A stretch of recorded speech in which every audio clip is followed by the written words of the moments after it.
Welcome to my survival base. Before we do anything, I'd like to mention that this base is on Manacube's survival server, so if you want to play on the same server or even be my neighbor, just join play.manacube.net from your PC or Mac and ping me, and I'll include written instructions on joining the server in the video description. You may have noticed that it took me a long time to release this video, but it's only because I'd been hard at work in Minecraft survival mode. And that means playing Minecraft. I had finally gotten all the redstone and related materials so I could start doing what I like to do, which is building redstone contraptions. So for my first survival machines video, I built fully automatic chicken and pig farms that are supplied by spawners. So as long as I'm active and doing something on the base, the machines are grinding meat and stacking it into boxes. Both farms work using a similar concept. In this farm, chickens spawn on the grass, then the pistons retract, releasing water into the container that slowly pushes the chicken to the corner. Once the pistons extend again, a side current pushes the chicken to the center. When the water runs again, a piston presses the chicken and begins to grind them. And then once the water shuts down, the chicken products are swept into the hoppers, which in turn deposit them into boxes right under the structure. Confused? So was I when I was building this, but it was a long iterative process where I kept destroying and building components until everything worked. Now if we take these stairs downstairs and take a look inside the boxes, we can see that chicken resources are stacking up fast. We have chicken, eggs, feathers, and even some chicken heads for decoration, if that's your style. Now before I forget, what do you think about the red structure above the farm? My friend worked hard on it and endured several painful falls.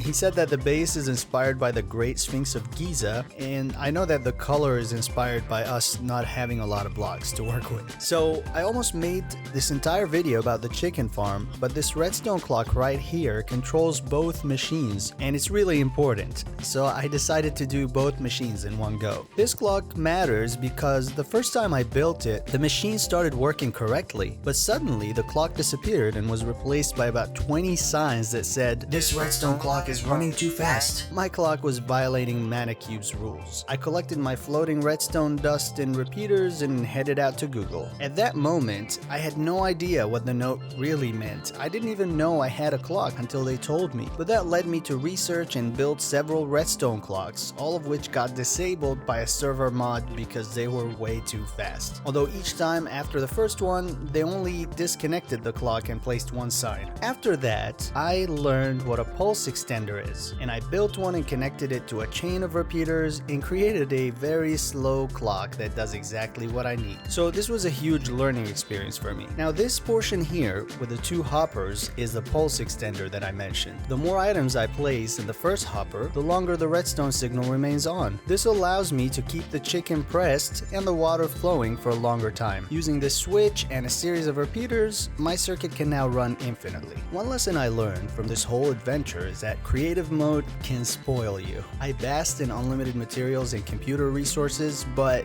the real world turned out to be more serious. Now let's take a look at the pig farm. So far, this farm has only produced raw pork chop, which I have no complaints about, except that you can't sell it on the Manacube store. I chose to build this farm 2 blocks under the lake so that the water can easily flow inside. But as I said, it follows the same concept as a chicken farm. Pigs spawn on the grass on both sides, pistons retract up on 3 sides and release water into the farm, guiding the pig into the center, which has magma blocks on the bottom that kill the pig and turns it into pork chop. Sometimes the pig gets stuck above the hoppers, and so I have 3 pistons pushing it back above the magma blocks. These stairs right here go right under the farm. The products get deposited in these boxes and they're ready for use or sale. All it took to power up this machine was a connection to the chicken farm clock and everything ran smoothly. Now by the time I'm uploading this video, I already have several farms and developments to the base completed. So let me know what you thought about these machines and if you want to see more like them. And if you've watched this far and have enjoyed this video, please subscribe and hit the bell so you don't miss my next video. Thank you for watching, and I will see you next time.